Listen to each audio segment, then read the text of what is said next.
এই জগৎ জননী কি শুধু ওর জন্য, আমাদের জন্য নয়? না না, আপনার এই কথা আমি মানতে পারলাম না। আমি তো তা বলিনি। মা বিশ্বজননী। মা শুধু বাবার একার হবেন কেন, আমাদের সকলের। কিন্তু বাবা যেখানে যাবেন মাও সেখানেই যাবেন।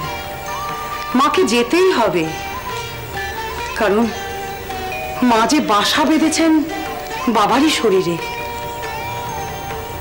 আসলে আসলে রাজ্যের যিনি রাজা তিনি তো এই রাজপ্রাসাদেই থাকেন, কিন্তু রাজ্যের ঘরে ঘরে যত মানুষজন সকলের দেখভাল করেন ওই রাজপ্রাসাদে বসেই।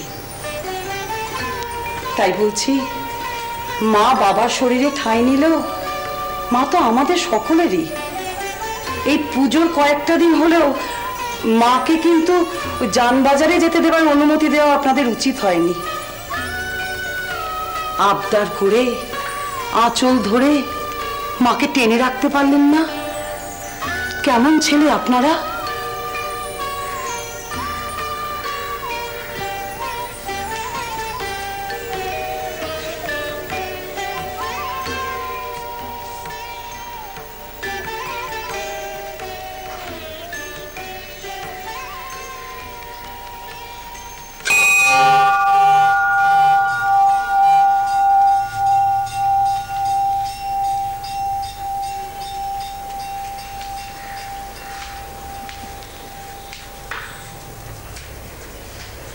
ধিক্কার দিয়ে গেল আমাদের। হ্যাঁ, ঠাকুর আর জগৎ জননী একাঙ্গী। সত্যিই তো, একেই বলে ব্রহ্মবোধ। একটা কথা কি হলধারী ঠাকুর, এই ব্রাহ্মণী ছাড়া আমরা তো ঠাকুরকে চিনতে পারতাম না। তা কেন, এর আগেও অনেকেই এসেছেন যারা আমাদের গদাইকে ভগবান বলেছেন। তোমরা মেনেছিলে? মাননি। এই ব্রাহ্মণী প্রথম সদর্পে এই মন্দিরে দাঁড়িয়ে বলেছিলেন ঠাকুর অবতার। মানে তা অবশ্য ঠিক। তাছাড়া ব্রাহ্মণীমার ওই কথাতেই গদাই যেন নিজেকে চিনতে পারলে, তারপর ধীরে ধীরে থিতু হলে। তবে একটা প্রশ্ন কিন্তু আমার থেকেই যায়, ব্রাহ্মণী কেন বললেন ওই বৈষ্ণব মতে সাধন না করিয়ে ওকে তন্ত্রের পথে নিয়ে যেতে হবে? এ প্রশ্ন আমারও ছিল। আমি আরো ভেবেছি, এই ব্রাহ্মণী নিজেও বা কেন বৈষ্ণব পথ ছেড়ে এই তন্ত্রের মত বেছে নিলেন? উত্তর পেয়েছেন? পেয়েছি। যুগ প্রয়োজনে, এই মাৎসর্য কলুষের যুগে, এই ধর্ম সংকটের কালে হিন্দু ধর্মের পৌরুষকে ধ্বজা বানাতে, তাই বৈষ্ণব পথের ওই পেলব পথ ছেড়ে তন্ত্রমতের বিরাজার পথ, ধর্ম আত্মাকে উন্নত করার জন্য যেমন, তেমন সমাজকে শাসন করার জন্য।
বোঝো, আমাকে দিকে আবার ঘোমটাটা নেই।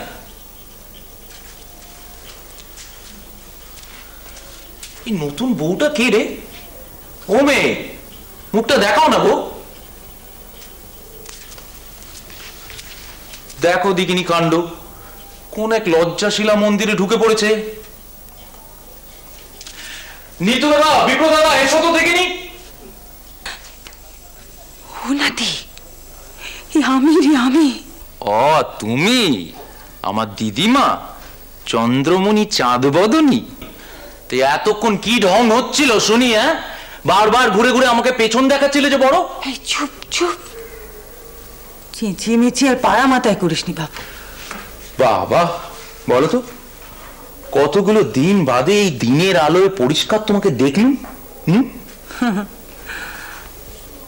তা কি করি বল, ওই আমার ওই ছেলের ভয়ে আমি বাপু ঘর থেকে বেরোইনি। কিন্তু মানেটা কি শুনি? ওই ছোট মামা কি লোকেদের সামনে তোমাকে বেরোতে বারণ করেছে?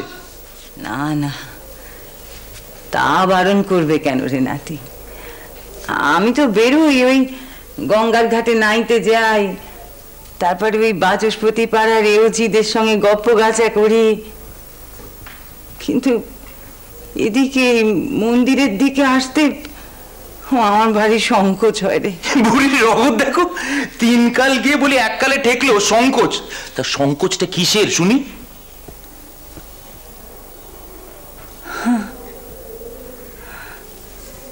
ও তুই বুঝবি না নাতি। দেখ বাবা, তোদেরই এত বড় মন্দিরে আমার গদাইয়ের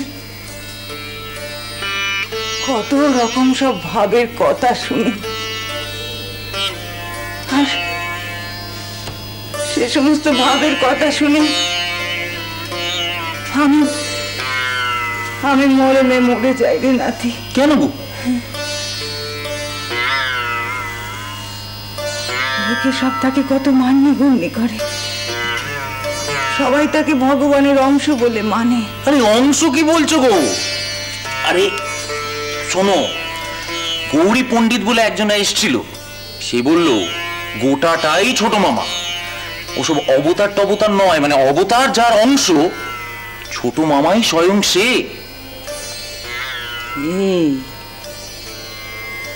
এই কেনেই তো আমার দোষের বোধ রে। কেন? এতে তোমার দোষটা কোথায়? এই কথাটা বলেছিলেন তো দাদু মশাই, ওই তোর ছোট মামা আতুরে থাকা কালীন। শুধু কি বলা রে নাতি, ঠাকুর কত রকম ভাবে আমাকে তার লীলা দেখিয়েছেন। ও নাতি, সে একবার ওই খামার পুকুরের কুড়ে ঘরে বুঝলি,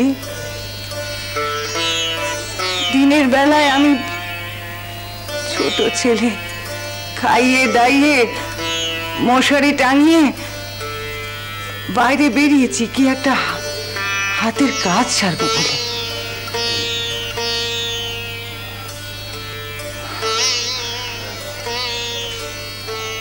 হঠাৎ ঘরে ফিরে দেখি ধীরা